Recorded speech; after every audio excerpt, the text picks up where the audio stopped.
ای که در بلژیک یک قانون شکسته دخترها را در مدرسه در سطوح بالا نمیله حجاب کنه، ام. یعنی حجاب داشته باشه. ما درست. در فکر ما آمده که تصمیم گرفتم که اگر خواست خدا باشد خدا کمک میکنه مهاجرت کنم. آیا نظر درباره دی کار چی از این کشور؟ نه در کشورهای اسلامی که مهاجرت نمیشه، خدایش نامش اسلامیه ولی شرایط چندان درست نیه.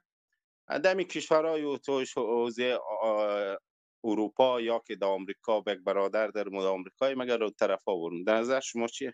بهترین کار، بهترین کار، بهترین سنت پیغمبر صلی الله علیه و سلم که کسی اگر در یک جایی باشه نتوانست بر دین خود عمل کنه، ملک خدا وسیع، ملک خدا بزرگه. از اون شهر برید شهر دیگر، ان شاء الله خداوند متعال اجر عظیم به شما عطا میکنه ان شاء الله.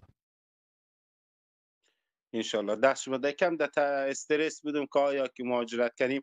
در نظر شما مهاجرت کنیم یک حالا شرایط زندگی هر کشور فرق داره، اولویت همین حجاب در نظر بگیریم در نظر درسته دیگه؟ بله بله ان شاء الله خداوند متعال برای شما درست میکنه. شما به خاطر خدا قدم برداری، خداوند متعال ان شاء الله کارا رو درست میکنه و خدا به شما اجر عظیم میده ان شاء الله.